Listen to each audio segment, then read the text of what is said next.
The first time my brother asked me for money. He didn't call it a loan. He called it a bridge. Just something to get him from here to there. He said it casually. Like he was asking to borrow a lawn mower just until the contract clears, he told me. 3 months. Tops. 3 months. That's what I repeated to myself the night I transferred $50,000 from my retirement account into his business account. 3 months. I remember sitting at my kitchen table after I hit confirm. The house was quiet except for the ticking clock above the stove. I had a cup of tea in my hands that had gone cold. I stared at the screen, at the smaller number where my savings used to be, and told myself this is what family does. My name is Elaine. I'm 63 years old. I worked 31 years as a high school librarian. I'm not wealthy. I don't come from money. I built everything I have one careful decision at a time. My brother, Mark, is 3 years younger than me. He's always been the big dreamer. When we were kids, he sold baseball cards on the sidewalk and told everyone he'd own a chain of stores one day. When he was in his 20s, he tried 3 different businesses, none of them lasted longer than a year. But he always talked like the next one would be the one. By the time he was 40, he'd settled into something more stable. A small marketing agency. Not huge, but respectable. He had a wife, Karen, and 2 teenage boys. A nice house in a newer development. 2 cars in the driveway. Family vacations every summer. From the outside, it looked solid. The call came on a Tuesday evening. "Hey, sis," he said, voice unusually serious. "You got a minute?" I knew that tone. It wasn't his normal easy charm. "What's going on?" I asked. He sighed heavily. The business hit a rough patch.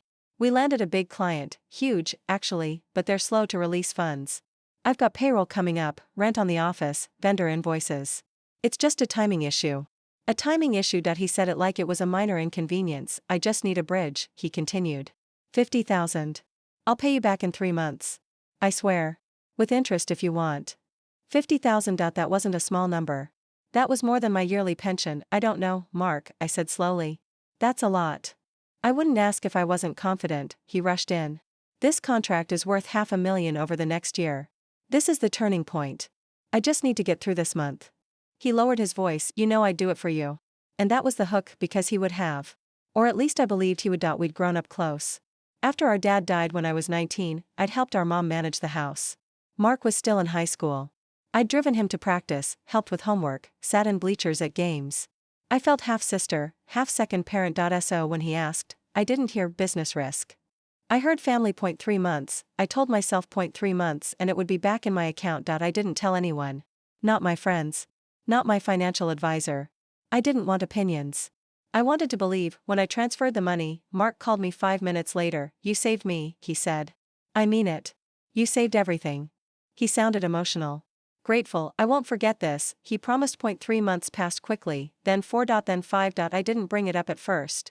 I didn't want to be that person counting days. At month 6, I called him. "Hey," I said lightly. "How's that contract going?" "Oh, it's great," he said. "Amazing, actually. Just waiting on final payment schedules. Corporate bureaucracy, you know how it is." I didn't know how it was. I'd spent my life around overdue library books and budget meetings, not corporate contracts. "But I've got you," he added. "Soon. Promise." Soon, that word stretched into another 6 months. In that time, I noticed little things. Karen posted pictures online. A weekend getaway at a lake house. The caption read, "Much needed break after a stressful year." Stressful year. There were photos of a new kitchen island. Marble countertops. Stainless steel appliances that looked brand new. I told myself maybe they refinanced. Maybe they saved. I didn't want to connect the dots. At Christmas, we gathered at their house. The boys were taller, louder. The tree was enormous, professionally decorated. I pulled Mark aside in the hallway. "Can we talk about the loan?" I asked quietly. He stiffened just slightly. Yeah. Listen, cash flow's still tight. Growth is expensive. But next quarter? For sure. Next quarter. I nodded. "Because what else do you do at Christmas?" I went home that night and logged into my retirement account. The balance looked smaller than it used to. Not just because of the 50,000. But because I'd withdrawn it early and paid. Penalties. Taxes. Fees. That bridge had cost me more than I'd admitted. Year 2 arrived without a single payment, not even a partial one. When I finally pushed harder, Mark grew defensive. "You think I'm trying to screw you?" He snapped once. "That's not what I'm saying," I replied. "Then trust me." Trust me. I did, until the boat. It was a Saturday afternoon. I was scrolling absent-mindedly through social media when a photo stopped me cold. There was Mark, standing on the deck of a sleek white boat, sunglasses on, one arm around Karen. The boys grinning beside him, the caption read, "Finally did it. Hard work pays off. Hashtag boat life." My heart started pounding. Finally did it. I stared at the image, zooming in. The boat wasn't small. It wasn't used and modest. It was new. Polished. Expensive. I clicked through more photos. Interior shots. Leather seating. A champagne bottle chilling in ice. Hard work pays off. I whispered the words out loud. That night, I couldn't sleep. I lay in bed staring at the ceiling, replaying every conversation. Every promise. Every soon. The next morning, I drove to the marina listed in the tag location. I don't know what I expected. Maybe I wanted to see it in person, to confirm it was real. It was white hull. Blue trim. His name registered on the side, Mark Jensen. I stood there on the dock, wind whipping my hair. And something inside me shifted. The boat had my name written all over it, not because it was mine, but because I paid for it. When I called him that afternoon, I didn't ease into it. "You bought a boat." Silence. "Elaine, you bought a boat. It's not what you think." "Then explain it to me." He sighed, irritated now. "It's an investment. We're entertaining clients on it. It's for business." "With my retirement money?" I asked. "That's unfair." "Is it? You gave me a loan," he shot back. "Not restrictions on how I run my company." I felt my hands shaking. "I gave you that money to keep your business afloat," I said. "Not to fund your lifestyle." "It is for the business," he insisted. "You don't understand how these deals work." He was right about one thing. I didn't understand. I didn't understand how someone could look at their sister, accept $50,000 of her savings, and then post champagne photos on a boat. "You haven't made a single payment," I said quietly. "Cash flow is complicated right now." "But boat payments aren't?" He hung up on me. That was the moment something crystallized. For 2 years, I'd been patient, supportive, understanding. I'd told myself growth takes time. That family is more important than money, but I realized something standing on that dock. If he respected me, he would have paid something, anything, even $500 a month would have shown effort. Instead, he'd assumed I'd wait forever, because I always had. I called a lawyer the next week, not to sue, not yet, but to understand my options. When I explained the situation, the lawyer asked one simple question: "Do you have it in writing?" I swallowed. We had text messages, bank transfer records, a few emails where he said loan and "I'll pay you back." It wasn't a formal contract. But it was something. "You can send a formal demand letter," the lawyer said. "Sometimes that changes the tone." Tone. I thought about Christmases. About high school bleachers. About believing in him, and I nodded. "Send it." The letter was professional. Calm. It stated the amount owed, $50,000, plus interest calculated at a modest rate. It gave him 30 days to begin repayment or propose a structured plan. When Mark received it, he called me within hours. "What the hell is this?" he shouted. "It's a request for repayment." "You went to a lawyer?" "Yes." "You're humiliating me." "No," I said. "I'm protecting myself." Karen called me later that evening. "How could you do this to us?" she demanded. "The boys saw the letter. They're upset." I almost laughed at the irony. "They're upset?" I asked. "I've been upset for 2 years." "It's just money," she said coldly. "Just money. It wasn't just money. It was my security. My future medical bills. My travel dreams. My emergency cushion. It was years of careful saving. 30 days passed. On day 29, I received an email. A repayment proposal, $1,000 a month. It would take years. But it was something. I stared at the number. Part of me wanted to reject it out of pride, another part knew that progress, even slow, was better than nothing. I accepted. The first payment arrived on time. The second was 3 days late, the third was late. Again, each month became a negotiation, each reminder chipped away at whatever warmth we had left. Family dinners stopped, holidays became separate. My phone grew quieter, but something else happened. 2. I started sleeping better, because for the first time in 2 years, I wasn't pretending. I wasn't minimizing my own hurt to keep peace. I wasn't telling myself stories to make his behavior easier to swallow. I had drawn a line. A year into the repayment plan, I ran into one of Mark's friends at the grocery store. "Hey," he said cheerfully. "I heard Mark's expanding. Second office opening next quarter." Second office. I smiled politely and walked away. That night, I opened my email, another late payment notice. I forwarded it to my lawyer. This time, I wasn't shaking. This time, I wasn't questioning myself. I had learned something important. Loving someone doesn't mean financing their illusions. Helping someone doesn't mean sacrificing your own stability, and family doesn't mean unlimited access to your resources without accountability. The money is still coming in slowly, not because he suddenly felt guilty, but because I stopped being convenient. Sometimes I think about that first night at my kitchen table, staring at the smaller number in my account and telling myself, This is what family does, maybe it is, but what family should also do is respect the hand that feeds them. The boat is still docked at the marina. I drove past it last month, the shine wasn't as bright.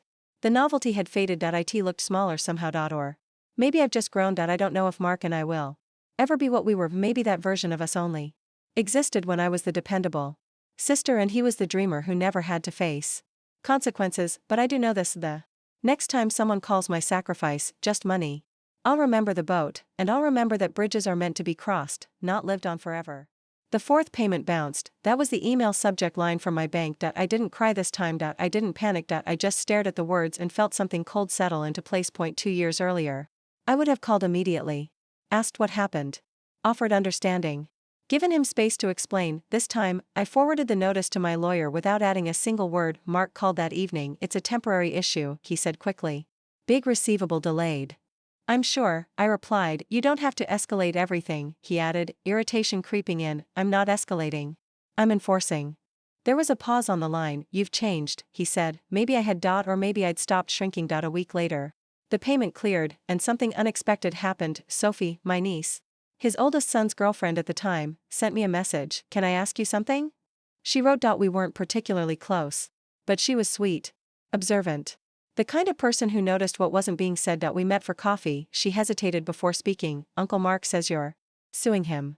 I'm not suing him, I said calmly. I'm asking him to repay a loan. Her eyebrows knit together. He told everyone it was an investment, that you'd agreed to be a silent partner.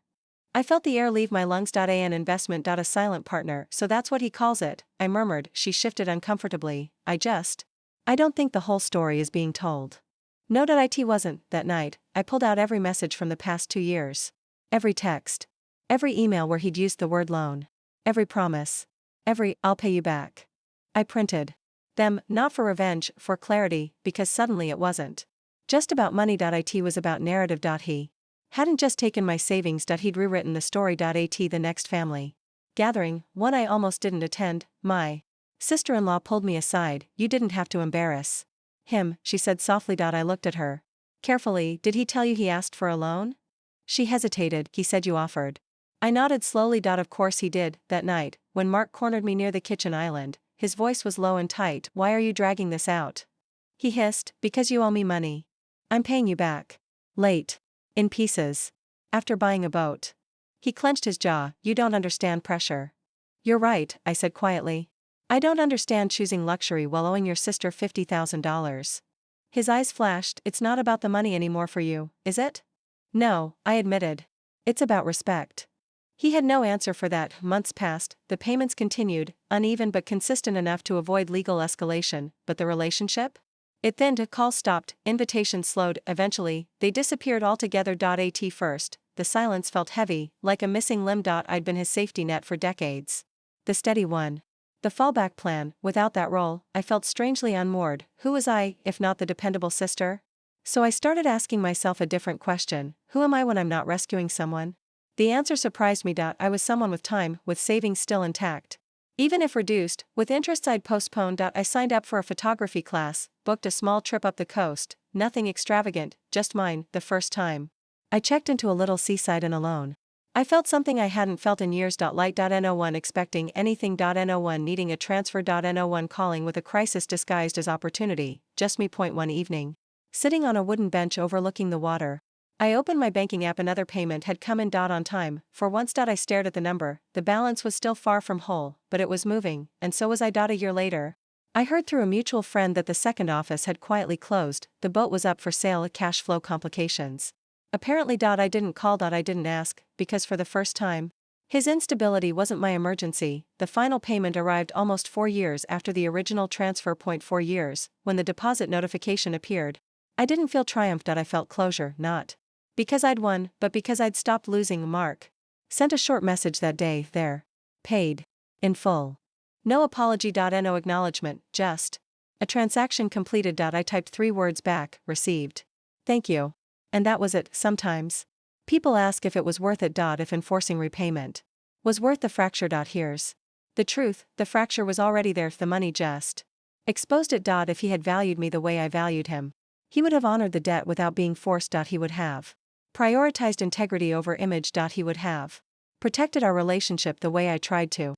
Protect his business, but he didn't, and I can't carry both love and denial at the same time now. When I drive past the marina, the slip where his boat once sat is empty. The dock looks ordinary. Unremarkable. It always was. The shine had just distracted me. I still think about that first transfer sometimes, about the woman sitting at her kitchen table, telling herself this is what family does. I don't judge her anymore. She acted from love, but I also honor the woman who sent the demand letter, who chose boundaries over comfort, who understood that generosity without accountability turns into permission. The $50,000 is back in my account now. It doesn't feel the same. Money rarely does after it's been tested, but it feels steadier, earned again, and so do I. Because the real bridge wasn't the loan. It was the space between who I used to be and who I had to become, and I finally crossed it.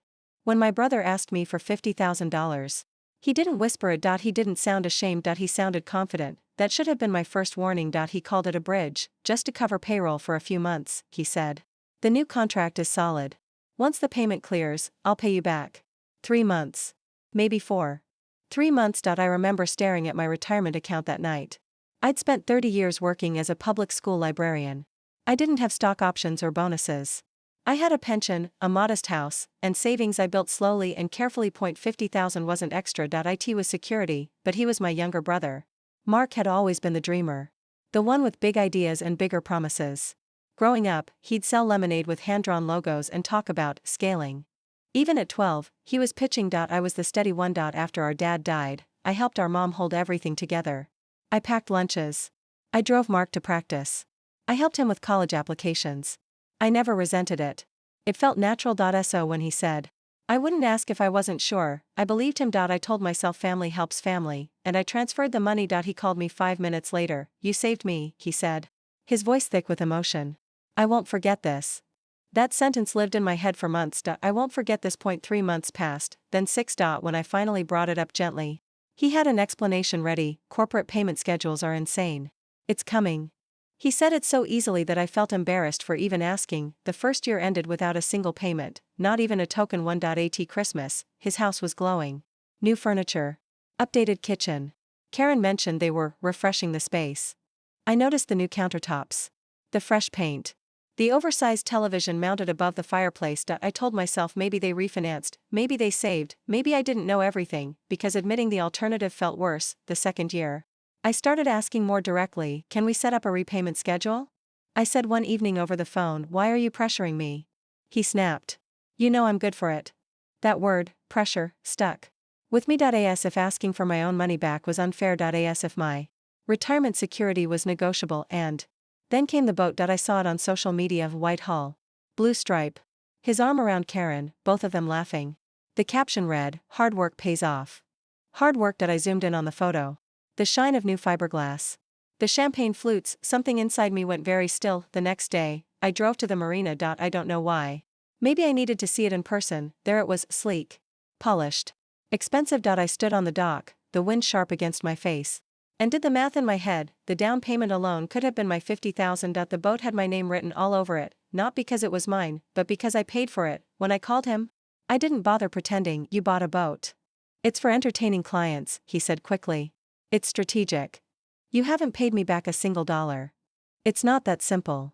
It was simple to me. He chose a boat over his word. That night, I didn't cry. I opened my laptop and searched for a lawyer. Sitting across from that lawyer a week later, I felt foolish explaining that I hadn't drawn up a formal contract. Do you have proof it was a loan? He asked. Yes, I said. Texts, emails, bank records. That helps. When the demand letter went out, Mark called me furious. You went legal? Over family? I went formal, I corrected. Because informal wasn't working. You're humiliating me. I almost laughed. Humiliation would have been him telling his friends he owed his sister money while buying a boat. Instead, he'd rewritten the story, apparently. I was a silent investor.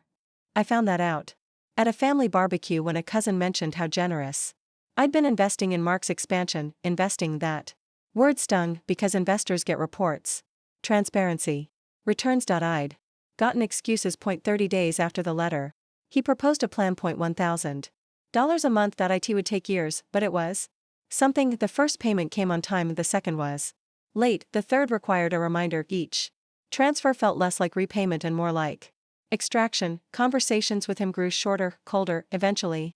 They stopped entirely, family gatherings shifted. Invitations became selective. I was no longer looped into casual dinners or Sunday drop-ins. For a while, I questioned myself, was I too rigid? Too prideful? Was money worth this fracture? Then I would open my banking app and look at the numbers. Even with repayments coming in, the damage was clear. Early withdrawal penalties. Lost growth. Taxes. That bridge he promised had cost me far more than 50,000. It had cost me trust point one afternoon. Almost 2 years into the repayment plan, I ran into an old neighbor of his at the grocery store. He's expanding again, she said cheerfully. Second office. Second office. I smiled politely and felt something click into place. Growth had never been the issue, priorities had. If he could expand, he could repay faster. He just didn't need to because I taught him that I would wait, that I would absorb discomfort quietly, that I valued peace over principle. So I stopped waiting quietly. I adjusted the repayment terms through my lawyer. A firmer schedule. Automatic transfers. When he protested, I kept my voice calm. I'm not attacking you, I said. I'm protecting myself. He accused me of changing. He was right. I started doing small things differently. I took a weekend trip alone to the coast. Booked a modest inn overlooking the water. Walked along the shore at sunrise without checking my phone for missed calls. For years, I'd been the backup plan, the emergency contact, the financial cushion. Without that role, I felt strangely free. The money kept coming back in slow, uneven waves, not because he was grateful, but because I stopped being convenient. 3 years after the original transfer, the boat disappeared from social media. No more marina sunsets. No more champagne posts. I heard through someone else it had been sold. Cash flow issues. I didn't ask, because his instability was no longer my responsibility. The final payment arrived nearly 4 years after the first transfer. When I saw the deposit, I didn't feel victorious. I felt steady. The money was back where it belonged, but something else had shifted permanently. Our relationship had thinned into polite distance. No more casual calls. No spontaneous visits, just brief messages on birthdays. Sometimes I think about that night at my kitchen table, staring at the confirmation screen after sending the money. I don't blame that version of me. She acted out of love, but I also respect the version who sent the demand letter, who chose boundaries over comfort, who understood that generosity without accountability becomes permission. Family can ask for help, but help is not a blank check. It is not a lifestyle upgrade. It is not a silent investment. It is not a rewriting of the truth to protect pride. Now, when I log into my retirement account, the number feels solid again, not untouched, but reclaimed. And when I drive past the marina and see empty slips where boats once gleamed in the sun, I don't feel anger. I feel clarity, because the most important thing I recovered wasn't the $50,000. It was myself.